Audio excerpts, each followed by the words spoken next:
Buenas noches con todos, bienvenidos a una transmisión más que normalmente hacemos en la Fundación Familia Integral. El día de hoy tenemos dos profesionales que son muy buenos en este ámbito. Yo creo que desde mi perspectiva son dos de los mejores psicólogos que trabajan el tema de adicciones. Y bueno, quiero darle la bienvenida a la doctora Catalina, que nos acompaña siempre, todas las noches, que es psicóloga clínica, también es especialista en drogodependencias y tiene un máster en género. Y también al doctor Javier Toro, es psicólogo clínico, es magíster en educación y también es especialista en adicciones. Entonces, bienvenidos, doctores. Antes de poderles dar la palabra, quiero un poco introducir el tema, que es un tema súper importante y que no sé, yo no creo, yo no he escuchado mucho hablar del tema en este tiempo.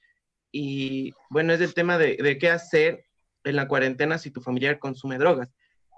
Un poco de las cosas que yo he podido ver, un poco de las cosas que he podido leer, es que se está originando mucho el tema de violencia intrafamiliar. Las personas que consumen drogas están cambiando la sustancia por el alcohol, que también es una droga, en este caso líquida. Pero antes yo quiero saber, doctora Catalina, y para darles la palabra, ¿qué es adicción? ¿Qué es la adicción? ¿Qué puede influir en la adicción? Bueno, Bienvenidos. ¿cómo estás? ¿Cómo están todos? Bueno, yo quiero saludar esta noche a todos y todas las personas que nos estén escuchando. Estoy súper contenta realmente de poder compartir este espacio con Javier. De hecho, previamente hemos compartido algunos espacios y estamos tal vez a punto de compartir otros, pero bueno, en general...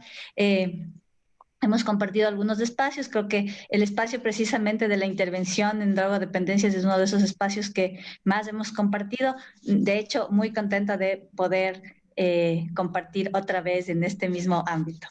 Bueno, eh, entonces, yo voy a dar en realidad un concepto bastante sencillo y simple de lo que es la adicción, entendiendo también que nos vamos a centrar en este consumo problemático de sustancias, que no es lo mismo que otro tipo de consumos, ya que pueden ser más bien festivos y que en este momento pues no estarían generando ningún problema a las personas. Nos vamos a centrar precisamente en la adicción que como entidad clínica se caracteriza por ser un consumo compulsivo y problemático de una o varias sustancias psicoactivas que va a generar cambios muy importantes a nivel orgánico, a nivel emocional, a nivel fisiológico y que evidentemente además va a afectar otras o varias o todas las esferas de la persona que está consumiendo esta o estas sustancias. Eso en términos muy generales, como para introducir un poco el tema, eh, eso básicamente. Doctor ¿Listo? Toro, bienvenido. Sí. Bueno, un poco para matizar lo que decía Catalina, hay que empezar diciendo que yo también estoy contentísimo de verles a los tiempos que podemos compartir un espacio así directamente, casi, casi, ¿no? Trabajamos con Catalina durante algunos años en clínica de recuperación, en las residencias, ¿no? En las clínicas Ajá. residenciales. Entonces, muchas gracias por la invitación, Juan Carlos, gracias, Catalina. Y vamos a empezar a discutir un poco el tema de qué hacer ahora que tenemos esta problemática de la adicción y que, claro, en principio se habría pensado que se queda todo en stand-by, ¿no? Pero todos los que conocemos la adicción, siguiendo un poco la definición de Catalina hace un momento, de este deseo, de este consumo compulsivo, problemático, que genera disfuncionalidad, literalmente la persona que tiene una adicción está esclavizada. ¿Sí? Recordemos que la palabra adicto viene del latín adictus, que quiere decir esclavo, ¿no? Entonces, en la antigua Roma habían estos dos tipos de esclavos en el contexto del Imperio Romano. Los esclavos que eran de diferencia de clase social, los patricios arriba, los plebeyos abajo, y cuando tenían una deuda pasaban a ser propiedad de los patricios, es decir, ellos eran los adictos, ¿sí? literalmente pasaban a ser propiedad de otras personas. También no oficialmente se conocía que les llamaban también así a los prisioneros de las tribus germánicas y nórdicas, igual en el Imperio Romano. Entonces, básicamente tiene que ver con una esclavitud. Cuando hay una esclavitud de esta magnitud, toda la energía está enfocada en pensar en una sustancia, en hablar de una sustancia, en visualizar cómo voy a llegar al siguiente consumo sin poder ni siquiera disfrutar el presente, ¿no? O sea, porque el adicto tiene esa característica, está siempre pensando en el siguiente consumo y siempre está un paso adelante en eso. Entonces, esto no tiene descanso y al no tener descanso, en el momento del confinamiento, claro, sobre todo en estas familias donde tenemos consumo de sustancias, sobre todo químicas, que producen, digamos, síndrome de abstinencia, ¿no? Pensemos en el mismo alcohol, ¿sí? Que es una de las drogas que genera de los síndromes de abstinencia más fuertes. De hecho, todos alguna vez pasamos por esos síndromes de abstinencia, unos más, otros menos, porque es el chuchaqui, ¿no? Pero podría ser un poco más complicado también el tema de otras sustancias, como por ejemplo algunos fármacos. ¿Ya? Algunos fármacos que coincidencialmente ahora se empiezan a utilizar. Se empiezan a utilizar porque están un poco más a la mano, ¿no es cierto? Sustancias que son de venta libre, que están vendiéndose en las farmacias y a las que las personas que dependían de otras sustancias están haciendo una dependencia paralela, ¿ya? Un poco para paliar el síndrome de abstinencia. Entonces tenemos drogas como por ejemplo la sopiclona, la pregabalina, algunos opioides de venta libre que hay acá en el Ecuador, que por cierto es uno de los pocos países donde hay estos opioides de venta libre, ¿no? Venta Entonces, libre. sí, Una, como la y codeína y el tramadol, ¿no? claro, y bueno, el tema aquí es que pienso que siguiendo con lo que tú nos estás diciendo, considero importante hablar de que para una persona que está en esta condición de esclavitud, la cuarentena viene a ser uno de los tantos obstáculos como le tocaría sortear para poder llegar a su droga de predilección en otros momentos. Tal vez ahora ya no es la presión de los padres o ya no es la presión social o ya no es otro tipo de situación. Ahora, pues, este es otro obstáculo que también se lo puede sortear, ¿no? Realmente no es que sea muy diferente. Evidentemente, como hay drogas que están más difíciles de conseguir en el mercado negro, pues obviamente pueden haber otras que en este país son de libre acceso y el alcohol, que si tú te vas al supermercado, pues puedes conseguir cualquier trago, Claro. cualquier tú puedes conseguir champán, desde vino, champán, sangría, hasta whisky, entonces realmente no tienes ningún problema en este sentido. Y es por eso que yo no sé realmente en las cifras acá en el Ecuador, pero por ejemplo en España, más o menos hay un 50% de aumento en cuanto al consumo de alcohol a lo largo de esta cuarentena. Eso quiere decir que hay muchísima gente que frente a la dificultad de consumir otra droga, pues está consumiendo alcohol, ¿no? Como un sustituto a drogas mucho más difíciles de conseguir en el contexto europeo, como sería la heroína, y que podría ser acá algunas otras drogas, aunque no generan los mismos efectos, como la cocaína, por ejemplo, que me imagino sí es más difícil de conseguir, y otras similares, ¿no? Sí, es interesante esto del aumento en el consumo de alcohol, que va casi de la mano con el aumento de la violencia doméstica, ¿no? Por Van a la par. supuesto. Sabemos que el consumo de alcohol es el responsable, antes de la cuarentena, era el Ya era. responsable del 16 al 20% de las personas que llegaban a sala de emergencia el fin de semana. Llegaban por accidentes, llegaban por cuestiones ligadas con el tema del consumo de alcohol, incluso intoxicaciones, sobredosis alcohólica que también existe, ¿no es cierto? Por Y supuesto. algunos casos de muerte por la neumonía por aspiración, que es esto de cuando el borrachito se queda dormido boca arriba, vomita y esto Y peor esto que el vuelve coronavirus, así. a los pulmones y le mata más rápido. Entonces, claro, tenemos esta afluencia de sustancias y en lo que yo he escuchado en mis pacientes, algunos pacientes que hacen terapia conmigo y que están activos, es decir, están aún Ah, en consumo activo de sustancias, ellos me comentan, por ejemplo, que no así, si bien es cierto, baja un poco, ¿no? El tema, pero aumentan los precios de la droga y la droga se reparte a domicilio igual que las otras cosas, ¿no? Ajá, está claro. ahí. Tal vez un poco más de dificultad en el consumo de pasta básica de cocaína, porque normalmente esa droga se vende en las calles, ¿no? El bazuco. Claro. Pero, o sea, me imagino yo que de todas maneras no creo que sea imposible el acceso, ¿no? No. Difícil, como como decías tú, Catalina, es un poco más complicado y ahí empiezan a hacerse estos cruces con otras sustancias, ¿no? Entonces, un Y Claro. poco quizá una para cosita ahí, cerrar Doc, el panorama Y esto es quizá más, ahí es donde aumenta el tema general. de, y donde viene el tema de lo que las personas que van, salen de las casas y bueno, después del toque de queda y los policías los atrapan, ¿no? Porque ahí es donde el adicto no tiene ningún freno tipo en de este freno. sentido. Es decir, si una persona tiene ganas de drogarse, es drogarse a la hora que sea. Y quizá ahí también es donde van presentándose este problema social, que es el de salir de la casa en toque de queda, y es para buscar la droga de predilección en este caso, ya que por esta limitación no se puede. Podría ser, ¿no? Porque todavía no avanzamos a explicarnos a nivel social qué es lo que está Ujú. pasando, que a pesar de todas las restricciones que existen, la gente sale a la calle después de la hora permitida, la gente está en la calle, entonces, y la gente inclusive hace falsificación de documentos que se necesitan exclusivamente para hacer determinadas actividades. Entonces, podríamos entender también que como parte de esta problemática de la adicción y como parte del craving, que es esta necesidad de consumir a cualquier costo, entonces se estén dando algunas de estas infracciones, ¿no? Que te pueden inclusive llevar a la cárcel. Y nosotros sabemos como profesionales en esto que cuando tú estás necesitando una droga, pues no tienes límites y que inclusive la posibilidad de ir preso no te No te va limita.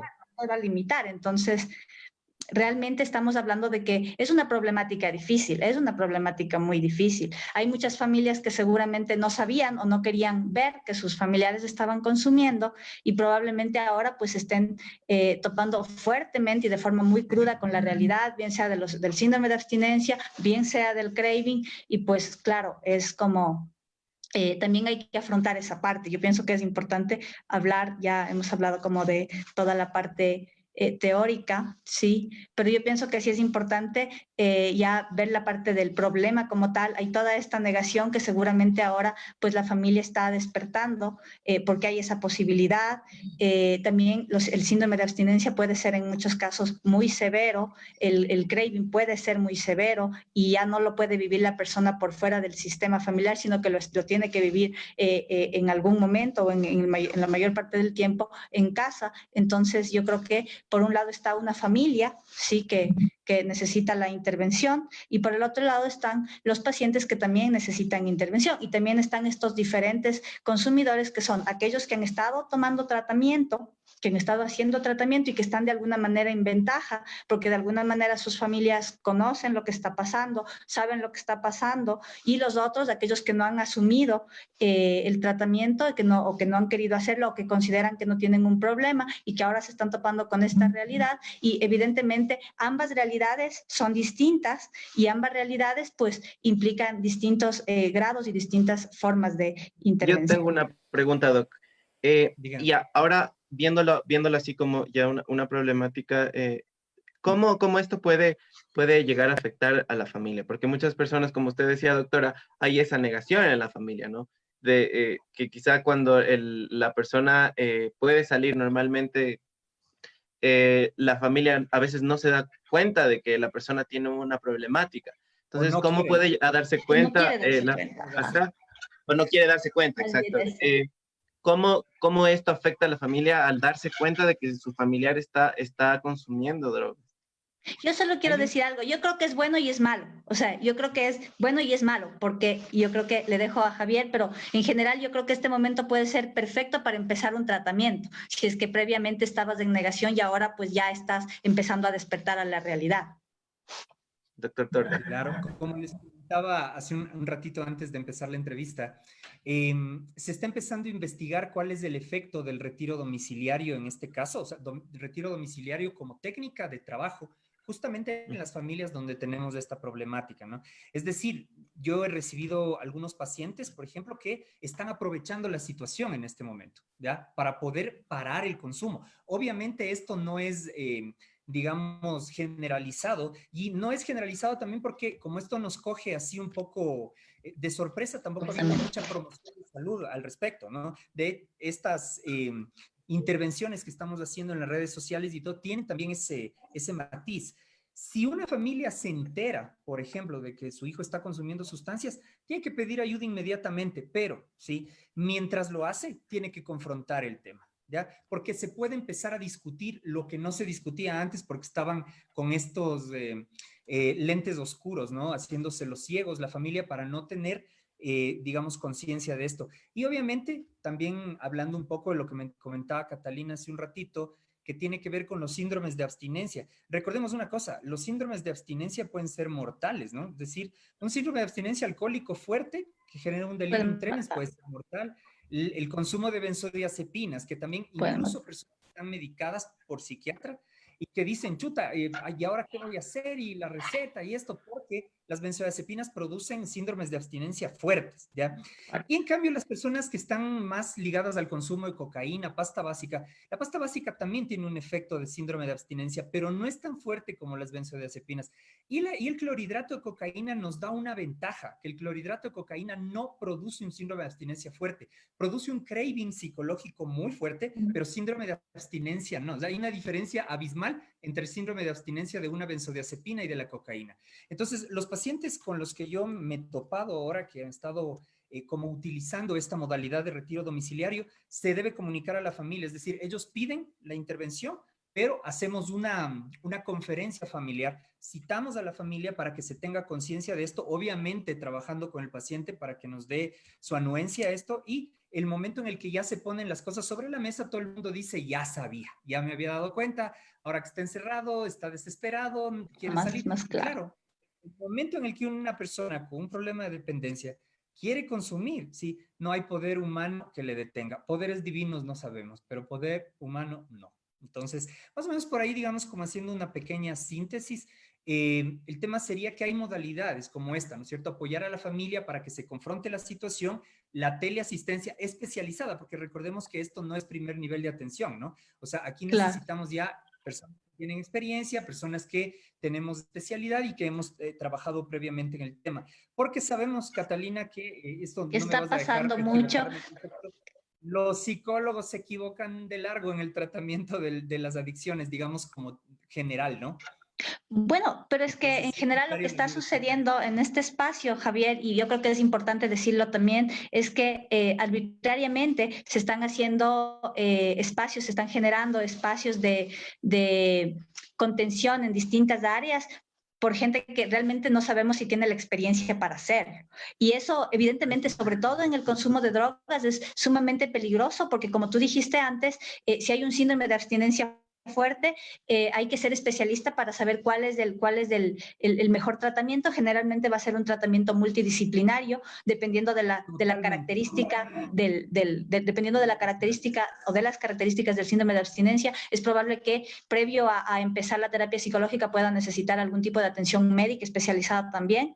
Y claro, para poder evaluar todo esto, y más si es que es a través de medios telemáticos, es importantísimo que la persona que te está atendiendo o el equipo que te está atendiendo, pues tenga un entrenamiento bastante fuerte en el tema. O sea, si tú te equivocas, si tú subestimas las condiciones del paciente o muchas veces te dejas llevar por el discurso del paciente que tú sabes en primera instancia puede ser así muy mentiroso. Manipulador. Entonces, y puede llevar a que, evidentemente, puede llevar a que la familia e inclusive el profesional, si es un profesional no entrenado o no bien entrenado, pues se equivoque y esto puede acarrear problemas en la salud del paciente e inclusive puede llevarle a la muerte, porque como dijiste, los síndromes de abstinencia en muchos casos son muy severos, ¿no? Y evidentemente pueden acarrear problemas graves. Pensemos en esto, Catalina, te corto un ratito antes de que se me vaya esta idea. Uh -huh. Hace algún tiempo, sí, yo vengo tratando con un paciente que, de hecho, fue un paciente que compartimos en clínica el tratamiento en Volver a Empezar. Este paciente tiene un consumo, digamos, que ha sido más o menos controlado durante un tiempo y al empezar la cuarentena ocurre lo contrario, ¿no? Él empieza a consumir con más fuerza, ¿ya? O sea, hay de Claro. todo, ¿sí? Pero en el caso de él, lo que decías, o sea, un tratamiento de calidad en el tema de adicciones debe enfocarse desde lo multidisciplinario. ¿Ya? Mm, El paciente entonces empieza a meterse otras drogas que normalmente no usaba, no lo ¿ya? hacía. Por la desesperación incluso empieza a galear pintura en la casa donde está, porque no puede salir, está lejos de la ciudad con su Te familia. La metido. familia empieza a confrontar esto, pero también en el caso de él, por ejemplo, es importantísima la atención médica, porque el síndrome de abstinencia, como decíamos, ¿no es cierto?, de determinadas sustancias, pensemos las benzodiazepinas, hay literatura que nos dice que en el síndrome de abstinencia de benzodiazepinas puede existir edema cerebral. O sea, no es tan sencillo como estas otras drogas que se trabajaban un poco más en ámbito residencial, ¿no? En las más comunes, digamos, las ilegales. Creo que se nos está cortando. Claro, porque además recuerda que hay que lidiar en el tratamiento con estos mitos Sí, que, estamos bien, estamos ajá, viendo. no sé cómo estamos, pero en general yo quiero seguir tu idea en el sentido de que además de en la familia, en la familia y en el paciente, durante el tratamiento hay que lidiar con todos estos mitos sobre las drogas que el paciente está consumiendo, como este mismo de que el alcohol no tiene los mismos efectos que puede tener la cocaína y de hecho la cocaína tiene un síndrome de abstinencia mucho más manejable, mucho más corto, puede ser intenso, puede estar cargado de un craving fuertísimo, pero es mucho menos peligroso que un síndrome alcohólico o que, por ejemplo, el hablando de que hay medicamentos de este tipo que son de venta libre. Recordarás tú que nosotros teníamos pacientes que venían consumiendo de forma libre hasta 15 sopiclonas diarias en algunos casos. Entonces, si estamos frente a una situación en la que es sumamente necesario enfrentar el problema con profesionales que tengan conocimiento en esto. Eso es importante. Y hay una cosa, Y esto sobre evidentemente, todo, ¿no? El tema del conocimiento ahí, porque hay gente que trabaja un poco desde lo intuitivo e incluso cuando uno tiene que buscar un psiquiatra para hacer equipo, debe investigar bien, ¿sí? ¿Qué ¿qué línea tipo es? sigue? ¿Cuál es el tipo de aproximación que va a hacer? No cualquier psiquiatra, incluso no cualquier psiquiatra puede manejar específicamente. Acá en Quito hay muy buenos psiquiatras especialistas en adicciones, yo trabajo con algunos de ellos que obviamente saben cómo se maneja, ¿no? Yo recuerdo que alguna vez en una cuestión de crisis igual, con un paciente que fumaba marihuana, ¿no? O sea, tenía un consumo de marihuana más o menos instalado. Va donde el psiquiatra y el psiquiatra le receta ribotril, ¿no? Entonces el ribotril no sé ni para Claro. qué, pero luego hace una dependencia que evidentemente era Sí, 50 al veces más ribotril, fuerte. evidente. Claro, Hay que entonces saber, hay que es saber, importante. porque La tú gente quiere sabes pedir que, ayuda. por supuesto, porque tú sabes que otra de las recomendaciones a nivel terapéutico es precisamente que para poder sobrellevar este síndrome de abstinencia en este momento que estamos en esta situación de aislamiento social, pues lo que se aconseja es eso, que haya un tratamiento farmacológico en ciertos casos, que se evalúe la posibilidad de tratamiento farmacológico, acompañamiento psicológico especializado, por supuesto, y acompañamiento a la familia para que sepa cómo ir afrontando los distintos momentos de la situación del paciente. Entonces, evidentemente hay que hacer un trabajo que para que dé buenos resultados tiene que ser un trabajo altamente especializado. Y en este sentido, es verdad, recuerda que si es que nosotros no utilizamos la medicación correcta, ¿sí? Podemos estar generando eso, una, una doble adicción o podemos hacer que el paciente simplemente cambie de droga, una por otra, y tú sabes que la dependencia a los fármacos es mucho más peligrosa, ¿no? Es preferible tener un adicto en tratamiento, me refiero, es un poco más fácil el tratamiento, de alguna manera, trabajar con un adicto a la marihuana que si ya genera una dependencia y desarrolla una dependencia a las benzodiazepinas, pues tú sabes que eso es mucho más peligroso. Claro, los síndromes Yo de creo que abstinencia una cosa que más. les quería decir, Docs, parte de la importancia de que las personas que están dando este servicio de teleasistencia por ahora en el tema de adicciones, porque es importante que sepan también un poco para aportar las ideas, es que tomando lo que decía la doctora, si me van a dar, en este caso, medicamentos que me van a generar una dependencia, gente que quizá puede saber de psicología, pero no está completamente especializada en el tema, me va a generar otro tipo de dependencia y al momento de que la que quiera dejarla, me va a generar un síndrome de abstinencia mucho más fuerte. Como, por ejemplo, si hay personas que son, que tienen dependencia hacia la cocaína y la están suplantando por algún tipo de medicamento, al momento que quieran dejar el medicamento va a ser mucho más fuerte. Es mucho más peligroso. O sea, Exacto. no solo La que es cocaína fuerte, no te sino que es produce peligroso. un impacto tan grande, ¿no? O sea, la cocaína, digamos, en el impacto psicológico que tiene y evidentemente los problemas médicos a mediano y a largo plazo son serios. La cocaína tiene un impacto de daño cerebral muy alto, impacta sobre funciones frontales, altera, las funciones frontales son todas estas funciones de autocontrol y también en el manejo de las emociones, ¿no? Eso, o sea, no estamos diciendo de ninguna manera que es una droga inocua, ni mucho menos, pero frente a algunos fármacos es mucho menos invasiva en términos del síndrome de abstinencia, ¿no? Por eso es importante que se haga la visión. Y definitivamente lo que ahorita se está manejando es bastante comunicación con la familia. Cuando se enteran de que su familiar estaba consumiendo o cuando le trincan, por decir de alguna manera, que está usando alguna sustancia dentro de la casa. Es muy importante, hayan habido tradicionalmente algunas corrientes psicológicas que han usado la intervención en hospedaje de la familia, ¿sí? Intervención hogareña, por decirlo de alguna manera, y recientemente estuve revisando algunos artículos que sugieren esto, ¿no? Países desarrollados que están trabajando con el tema, entonces dicen, claro, haga un retiro domiciliario, fomente la concientización a través de entrevista motivacional para que la persona en casa empiece a hacer esta contención. Y hay personas que la están haciendo y la están haciendo con éxito. Les va bien. Les va bien porque además de eso yo pienso que en este sentido podemos aprovechar también con el hecho de que por las restricciones que tenemos es muy probable que además de los problemas médicos de los que estamos hablando, la persona por romper con estas normas tan estrictas en este momento, pues tenga muchos problemas también a nivel legal. Y sabemos que por lo menos aquí las familias le tienen bastante miedo. El paciente puede ser que no, pero las familias sí le tienen miedo a todas estas consecuencias legales. Entonces pienso que con la familia hay que trabajar y yo creo que estos puntos son bastante importantes. Y yo creo que de hecho, me ha pasado que dan resultado.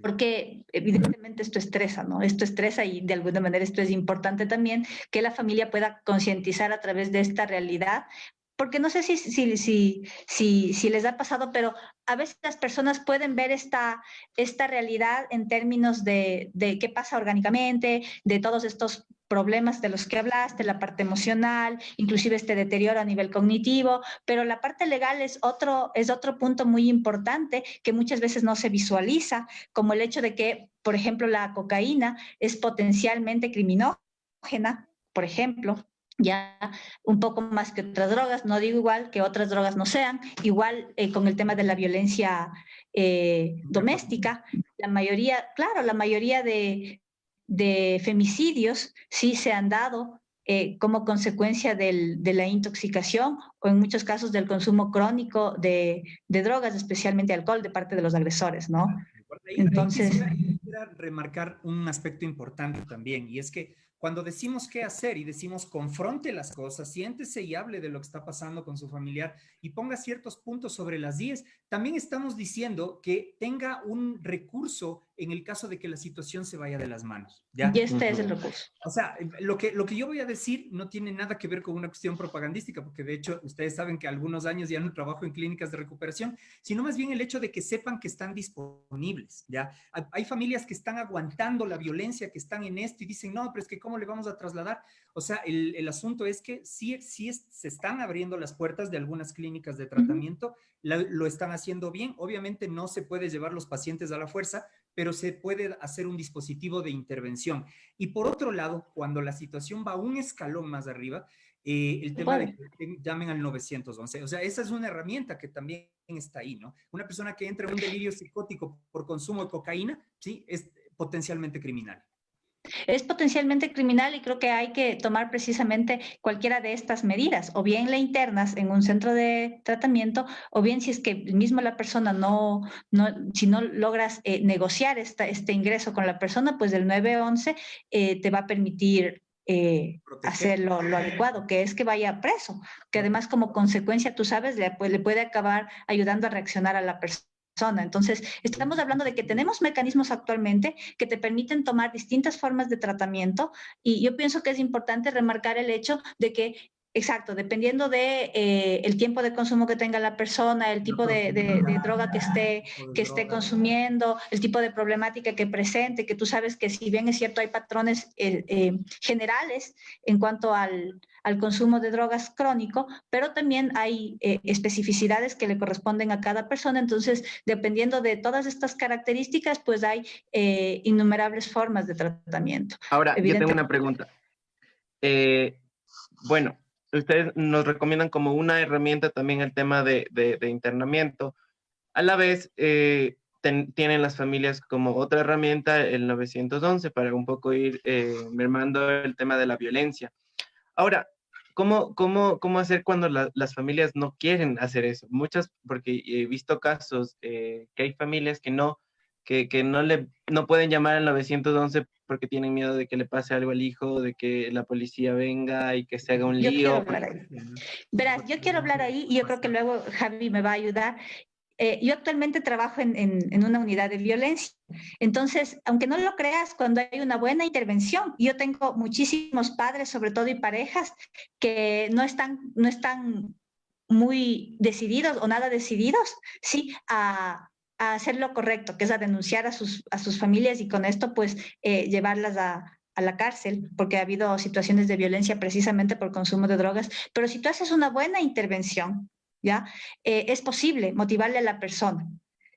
Puede ser que la decisión luego tengas que sostenerla, para eso es la intervención posterior, ¿ya? Pero una buena intervención psicoterapéutica permite a una familia que esté indecisa, que son la mayoría además, porque tienen miedo, porque tienen dudas, porque tienen vergüenza, porque están en negación, porque no quieren ver, bueno, por muchas cosas de las que hemos hablado. Entonces las familias, la mayoría de veces, no es que van decididas a tomar una decisión fuerte con sus familiares, pero precisamente la intervención terapéutica especializada permite que haya este puente entre el paciente y el mejor tratamiento para él o ella. Hay otros temas también importantes con respecto a esto, porque si bien es cierto, ahorita estamos hablando de la gente que tiene consumos crónicos y como decía Catalina, ¿cierto? Hay básicamente la APA, ¿sí? La Sociedad de Psiquiatría Americana nos da 3 niveles, el nivel leve, moderado y grave. Cuando estamos hablando de moderados y graves, las intervenciones ambulatorias son bastante complejas y para nuestro medio, sí, realmente tienen que haber equipos muy especializados para que puedan tratarles. Esto con respecto a los adictos en general, ¿no es cierto? Pero hay otra realidad que también, y de hecho alguien me está escribiendo en este momento para hacer una cita con respecto a esto, porque le encontré a mi hijo consumiendo, ¿sí? Pero resulta que el momento que evaluamos, sí, no hay una adicción ahí, ¿sí? No hay una adicción y esto también debemos diferenciarlo bien, porque los tratamientos, por ejemplo, los tratamientos residenciales no son para todo el que consume sustancias.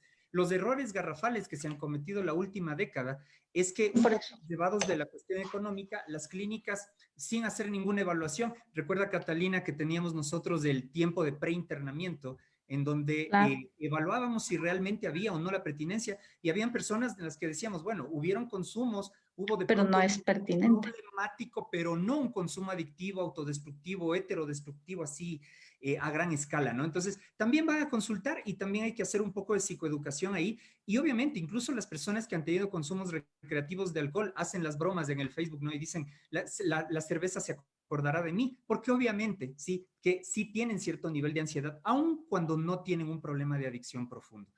Y esto también hay que tomar en cuenta, ¿no? Y esto es importante, ¿no? Porque cuando nosotros hablamos de este consumo crónico, este consumo problemático, no estamos hablando de todos los consumos. Y para poder definir eso, la evaluación es clave. Y la evaluación te la tiene que hacer un equipo o al menos un especialista que sepa cómo tiene que interpretar inclusive estos comentarios que puede hacer la persona, porque no es que por un comentario que una persona, porque es como muchos padres vienen alarmados porque sus hijos tienen comentarios demasiado positivos hacia la marihuana, por ejemplo, pero ya cuando tú evalúas a profundidad el problema que tiene la persona no le hace pertinente a un tratamiento por internamiento, por ejemplo. Entonces, En general, yo sí pienso que el proceso tiene que ser desde la evaluación, un proceso bastante minucioso, cuidadoso. Definir qué tipo de tratamiento necesita una persona es un tema de muchísima responsabilidad. De hecho, se han desprestigiado, el tratamiento de internamiento se desprestigió a lo largo del tiempo precisamente por todas estas incongruencias, por toda esta falta de ética con la que trabajaron algunas clínicas. Lastimosamente así fue. Y por eso es que ahora también hay pocos espacios donde se puede internar gente, ¿no? Sí, Aquí en... a eso me refería, ¿no? Porque, Ujú. por ejemplo, sí, y voy a ser totalmente franco, vienen personas que tienen hijas, por ejemplo, mujeres, ¿ya? O esposas o hermanas que requieren internamiento y ahí llegó el jaque mate para nosotros, porque realmente acá en el Ecuador es muy complicado No hay. recomendar. Lo que Ujú. yo suelo Recomendar hacer clínicas es de hacer chicas.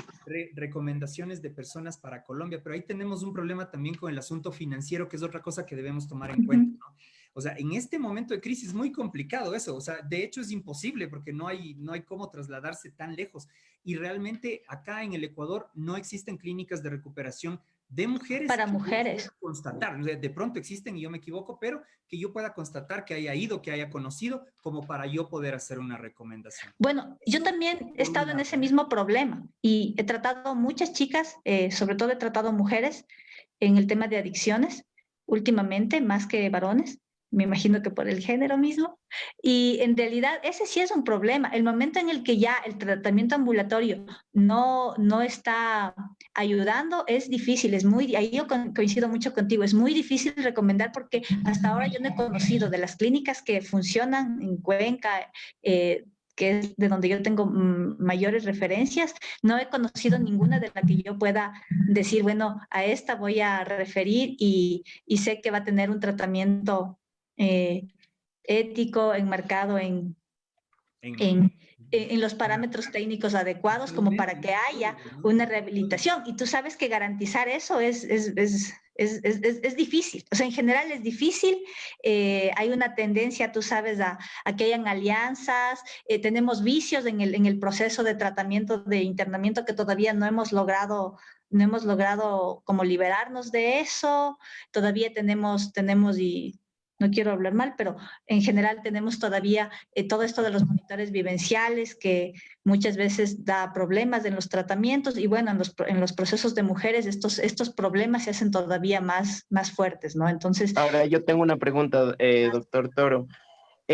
¿Cuál sería la manera aconsejable de manejar el tema de adicción a fármacos en casos en los que ya había predisposición de adicción a algún tipo de droga, tomando en cuenta en que esta situación se está recetando como benzodiazepinas y antidepresivos para pelar la sintomatología que se ha exacerbado por el tema del aislamiento? Es una pregunta vía Zoom. A ver, esta cuestión es súper importante. Yo no quiero tampoco hablar de ninguna práctica de nadie, ¿sí? Pero hay que conocer las guías clínicas. ¿A qué me refiero? ¿Sí?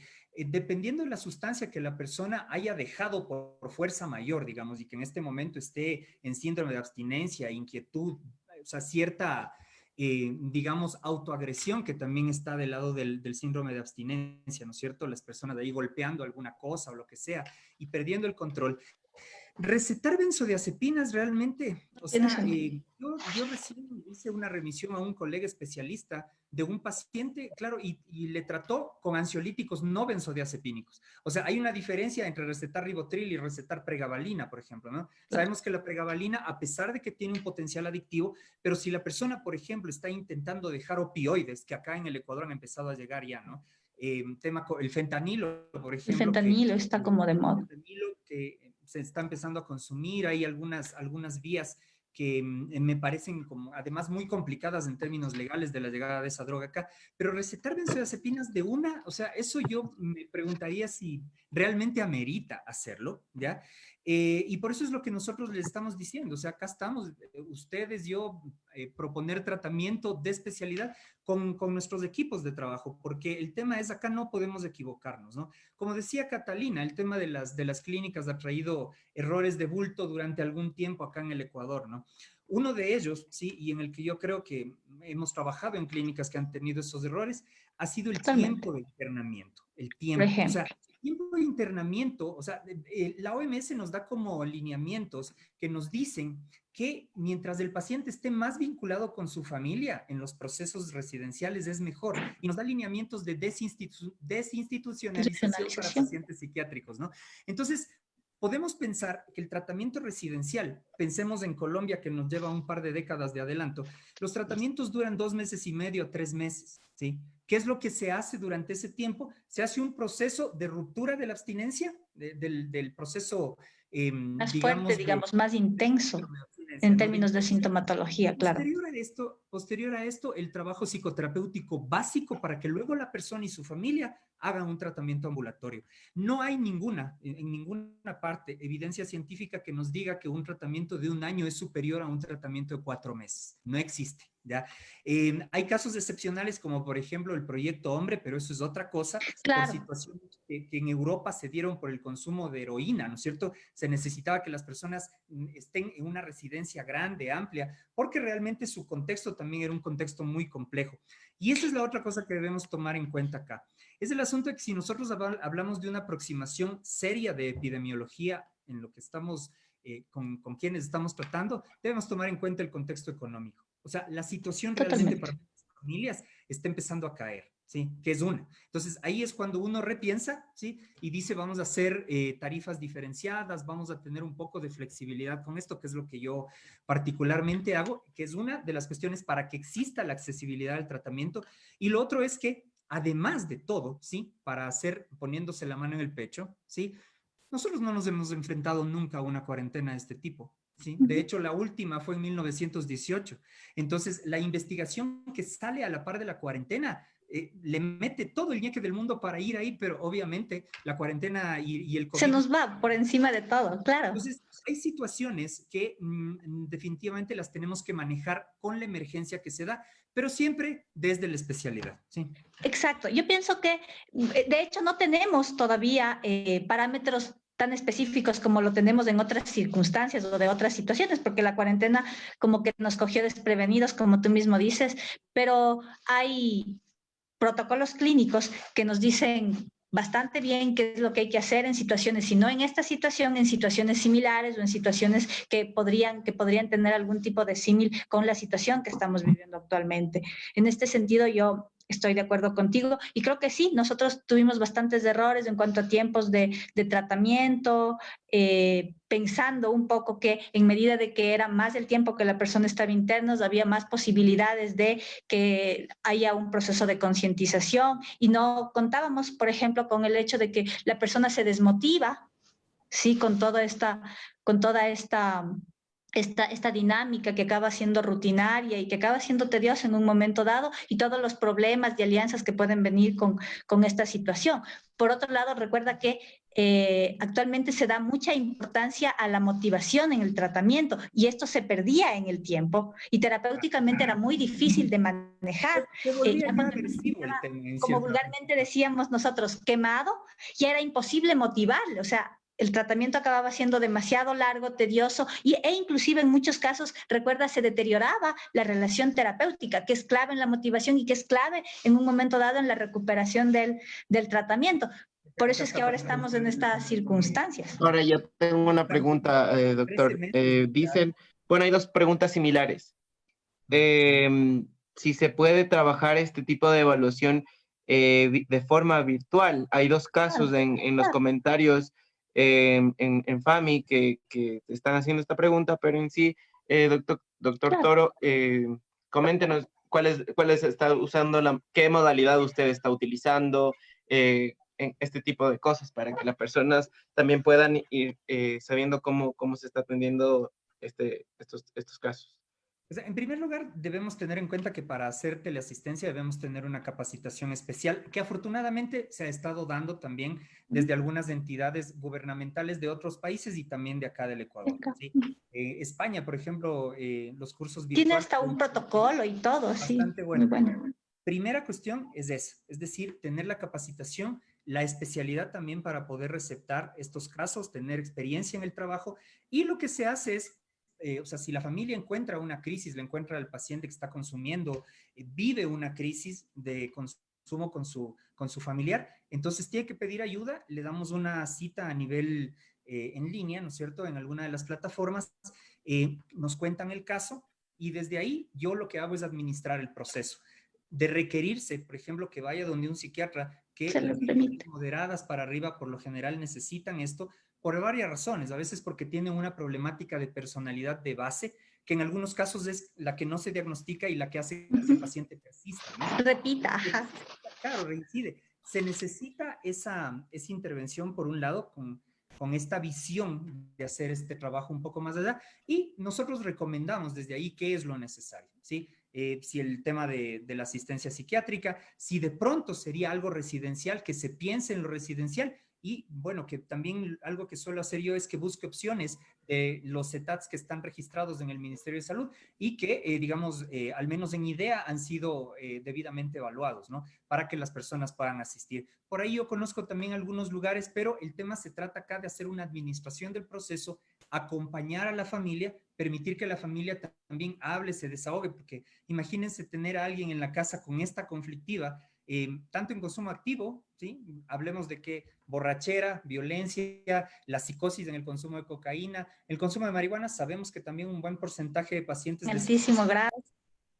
y claro, no se diga todos estos fármacos que les acabo de mencionar, que tenemos en este momento como una especie de lluvia, ¿no? Entonces, el tratamiento se lo empieza en línea, tenemos la asistencia ahí, y sí se pueden hacer intervenciones, obviamente con ciertos criterios de exclusión.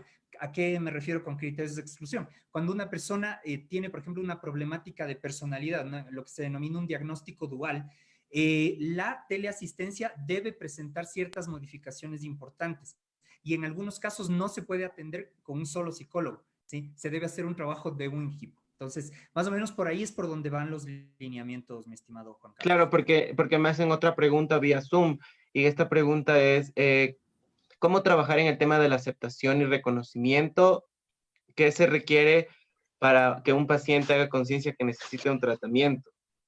A ver, un poco ahí la motivación desde la familia, porque la familia sí tiene que hacer un corte con el, digamos, con el... Sí, esto ¿no? es muy debe hacer un importante. corte, La evaluación inicial es indispensable. Ya para poder decidir. Estamos cruzados ahorita, no sé, no escucho. Creo que salió la doc. ¿Me estás escuchando? Sí. Sí, yo sí lo escucho, está en línea.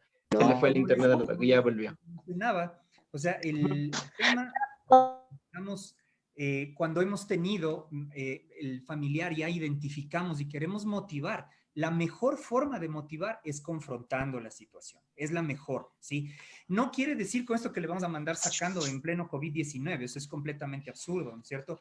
Pero sí el hecho de que se confronte y que se busquen alternativas. Ya lo que sería un poco la motivación al cambio, eso ya depende muchísimo más de nosotros como terapeutas, y también en una reunión con la familia podemos darle ciertos lineamientos para que pueda enfocarse en una manera correcta de motivar o de presionar al tratamiento, porque llamemos las cosas por su nombre, ¿no? Adicto está enganchadísimo que va a querer ir a algún lugar o tener las reuniones en línea, salvo que ya se haya dado cuenta, haya topado fondos importantes y... Porque esta primera parte...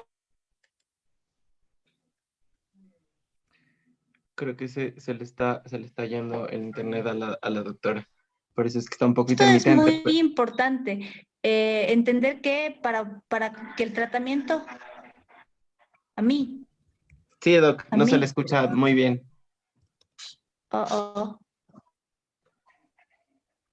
se me escucha, porque yo tampoco escucho mucho.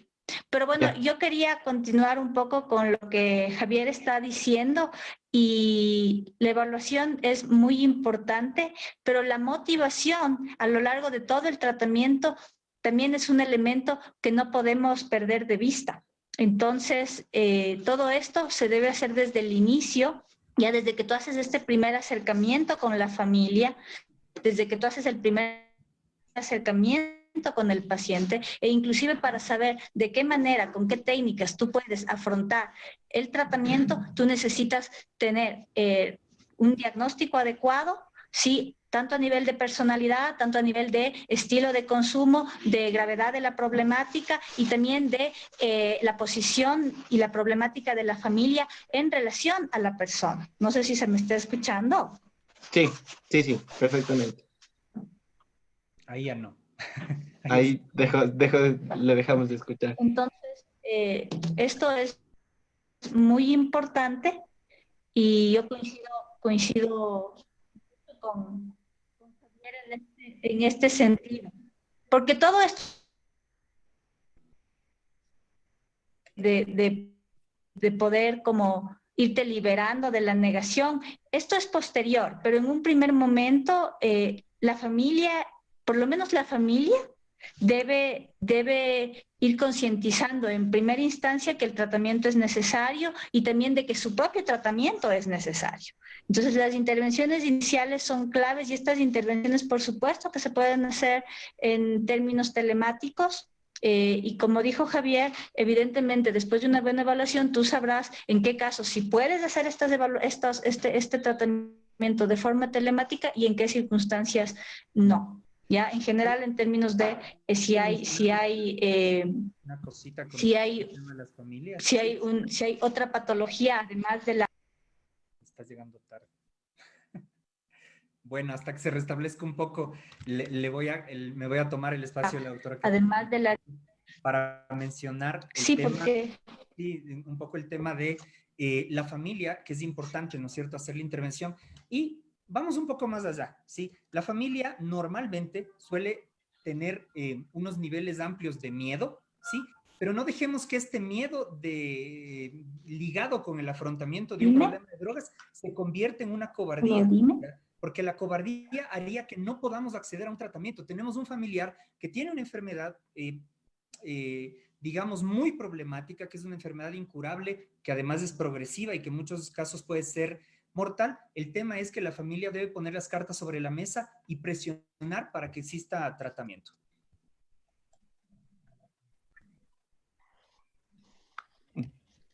Doctora.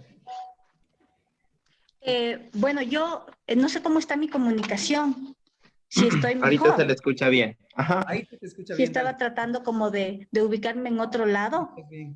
Ya estaba tratando de ubicarme en otro lado, pero bueno, también me perdí un poco de lo que estaban hablando, pero yo coincido con Javier, tomando un poco lo anterior, que es clave, y hablando de la modalidad de tratamiento en la que estamos trabajando actualmente, yo coincido en que es muy, muy importante trabajar con la familia, para que la familia sea la primera en acceder al tratamiento y sea la que le obligue de alguna manera, porque hay muchos mecanismos, y tú sabes, a nivel terapéutico, para que la persona a través de la familia se dé cuenta que tiene que acceder al tratamiento, aunque esta concientización sea falsa y al comienzo tenga que ver más bien con presiones y temas de este tipo, pero lo importante realmente es que la persona vaya a tratamiento. ¿Ya? Como hablábamos antes, después ya el tema de la motivación, el tema del vínculo terapéutico es importantísimo en el tema del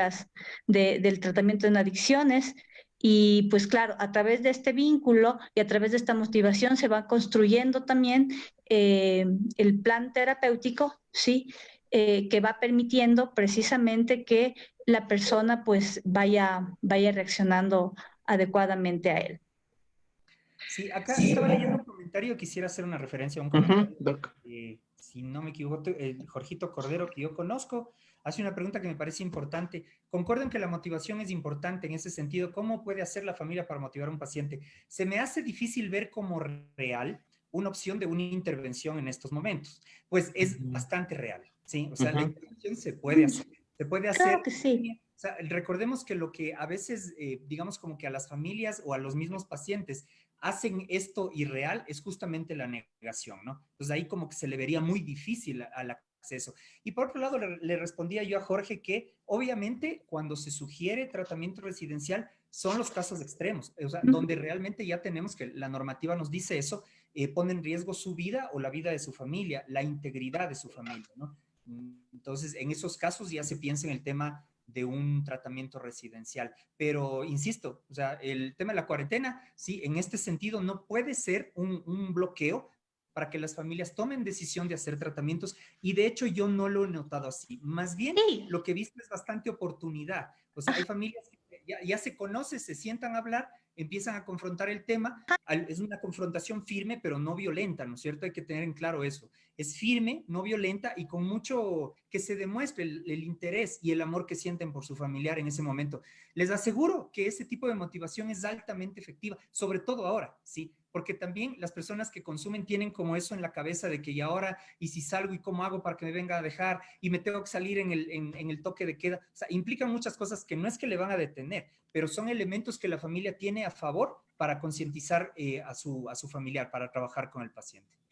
Y para trabajarse ellos mismos, ¿no? Porque en esta situación de cuarentena tú no puedes evadir esta situación. Recuerda que las familias cuando no están en esta situación de cuarentena, pues evaden esta realidad de muchas formas. Entonces, en el momento yo pienso que así como el paciente no puede huir de esta realidad, tampoco la familia puede huir de la realidad, y es el mejor momento o es un excelente momento para que busquen una solución.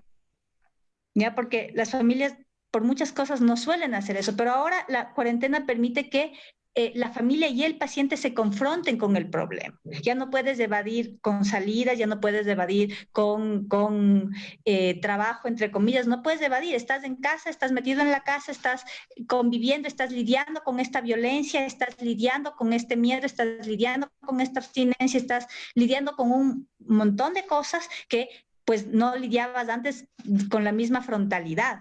Claro, ahí quisiera hacer una pequeña intervención con respecto a, me contaban esto en una supervisión que yo estaba llevando a cabo con un colega, y me decía que había llegado a su tratamiento en línea una mujer, ¿sí? Que obviamente estaba presionada por el esposo. Esto es súper interesante porque ella cuidaba de un hijo pequeño, y esto también lo hemos visto en clínica, ¿no? Es bastante común. Cuidaba de su hijo pequeño, y el esposo, que normalmente estaba afuera, ella tenía un trabajo de menos horas y pasaba más con el niño, no veía esto, ¿no? Y de pronto se empieza a dar cuenta que tenía un comportamiento errático, que a cada rato se metía al baño, ¿sí? Que de pronto como que cambiaba, de la noche a la mañana cambiaba su humor, el estado de ánimo bastante variable, y encuentra la sustancia cerca del niño, ¿sí? Es decir, estaba por ahí escondida en el cuarto del niño. O sea, debemos tomar en cuenta que si un niño tiene acceso a una droga que se dejó por ahí, puede morir. Por eso es la insistencia que yo hago en el tema de que la familia debe concientizar. Claro, el esposo le pone el grito en el cielo, ¿sí? Conversan sobre esto y acceden a la terapia, ¿no? Entonces, es un caso complicado, además, que yo estoy supervisando, porque hay un trastorno, obviamente, ¿no? Ya se habrán dado cuenta, hay un trastorno de personalidad ahí que trabajar. Entonces, Ahora, recalcar esa importancia. tengo una pregunta, doctor Toro, que acabo de ver en Zoom. Dice, y que veo que es muy importante el tema de intervención en esta pregunta, es que hay una familia en la cual tiene un hijo que lleva varios años consumiendo, y tienen episodios de violencia muy fuertes, en los cuales por ahora dice que cuando se termine la cuarentena buscará trabajo para que viva solo y pueda hacer lo que él quiera. La persona pregunta, ¿es buena idea pagarle 2 meses de arriendo y las necesidades para que no moleste a nadie? Ahí quisiera interrumpir un poco con respecto a esto por Sí, una cosa. Esa es una pregunta que se resuelve en proceso terapéutico, no aquí. exacto. No aquí, o sea, Por eso, nosotros por debemos eso tener quería que usted lo diga. como para nosotros hacer una recomendación Hablar de esto. en una situación tan delicada como esta, ¿no? Sí, yo escuchaba que por ahí un psicólogo había recomendado, pero mándele de la casa si es que no reacciona. O sea, por favor, en una situación Depende como del esta, contexto. es absurdo hacer una recomendación de ese estilo. La familia debe convertirse en un núcleo protector, no En este sobreprotector, momento, no sobreprotector. no que se deje manipular, ¿sí? Pero sí en este momento una red de apoyo. Todos necesitamos redes de apoyo, las personas que consumen también las necesitan, pero si ya tenemos cuestiones de violencia, recordemos una cosa, ¿no? La violencia es un delito, ¿sí? Sobre todo si hay menores de edad, es un Un delito. poco ya habíamos hablado de eso. Pero hacer una sugerencia exactamente sobre estas cosas, ¿no? Eso es en proceso terapéutico. Sí tenemos que estar claros de un poco los elementos de los que hablamos antes. Sí hay varias posibilidades de tratamiento y también frente a circunstancias extremas como esta, pues también tenemos a nivel legal posibilidades para salvaguardar nuestra integridad como familia, ¿no? Entonces hay esta posibilidad que está 24 horas al día presente, pero evidentemente ya qué hacer como el plan de tratamiento, el plan de intervención a seguir con la persona ya es un tema muy de consulta que no se puede hacer como en esta, no se puede resolver en esta reunión. Digamos, estamos hablando de temas generales y creo que es importante que quede de esa manera, ¿no? Entender que la adicción es una problemática sumamente compleja, que implica varios factores. Hemos hablado muchísimo de esto, creo que se habla muchísimo de esto, y por ser una problemática multifactorial, de igual manera el resolver cada uno de los casos a nivel de intervención terapéutica, pues va a implicar que se analicen todos estos factores de forma cuidadosa, personalizada, en relación a cuál es el contexto familiar, el contexto social, si es que hay estas problemáticas duales, etcétera, etcétera, etcétera, etcétera. Y sobre eso intervenir con la familia en cuanto a sugerencias terapéuticas y de otro tipo, y en cuanto también a las sugerencias terapéuticas con el paciente mismo. Chévere, para mí ha sido una hora que se ha pasado volando. En realidad empezamos unos 5 minutos antes, pero... Yo me estaba acordando de esas multidisciplinarias mientras estábamos hablando. Sí, ¿te acuerdas? Yo no me acuerdo de eso ya. No te puedes hacer el loco, aquí hay panas tuyos. Claro. Sí, yo sé. Yo quiero Entonces, agradecerles a los dos por esta intervención que hicieron el día de hoy, que ha sido muy rica en conocimientos, también en el tema de intervenciones que se pueden hacer para que las familias sepan qué hacer, porque quizá muchas familias están desesperadas y no saben qué hacer. Entonces, yo creo que es importante que sepan que hay personas que manejan el tema, que son especialistas, que tienen varios años de experiencia y que quizá no se maneja de la misma forma que antes, sino va evolucionando también el tema del tratamiento de consumo de drogas. Entonces, y de igual forma, las personas que nos están viendo por la página de FAMI, están los números del doctor. Si alguien necesita el tema de citas o algo, está ahí. Si necesitan, el doctor también es especialista en ese tema. Entonces, les quiero agradecer a los dos y para mí este día es súper especial porque al fin les vuelvo a ver a los dos juntos y no necesariamente en una multidisciplinaria. Entonces, gracias. no, pero sí es muy importante que al menos las personas que nos están viendo tengan claro de que es importante buscar ayuda si están pasando por estos problemas y la ayuda tiene que ser especializada. No puede ser cualquier tipo de ayuda, no puede ser con cualquier persona, con cualquier psicólogo, digamos así, porque la dinámica en cuanto al trabajo en el tema del consumo de drogas es sumamente distinto, tiene sus complejidades específicas y pues visto de esta manera tiene que ser tratado de esta forma, ¿no? Bien, Doc, voy a también agradecer sobre todo a la audiencia, ¿no? Agradecerle a mi esposa que primerito se conectó, fue la primera que se conectó, entonces gracias por estar ahí como Sí. siempre. Y gracias tengo alumnos también acá de la UDLA, también alumnos de maestría. Sí, ustedes son los mejores, ya saben, son el motivo, ¿no? De la enseñanza y eso es algo súper bueno. Les agradezco a ustedes, JC, estoy a las órdenes, ya sabes, sí, para cualquier cosa que necesiten estoy acá. Y Catalina, un gustazo realmente verte a los tiempos, sí. Sí, igual. Sí, yo también vi por ahí que tenía Gracias. unas dos alumnas de la central, entonces chévere por ellas también. Chévere, chévere. Chévere, chicos. Entonces, muchas gracias. Gracias a las personas que nos vieron. El lunes estaremos nuevamente con nuevos temas y les esperamos. Que tengan una linda noche. Muchas gracias. Ok.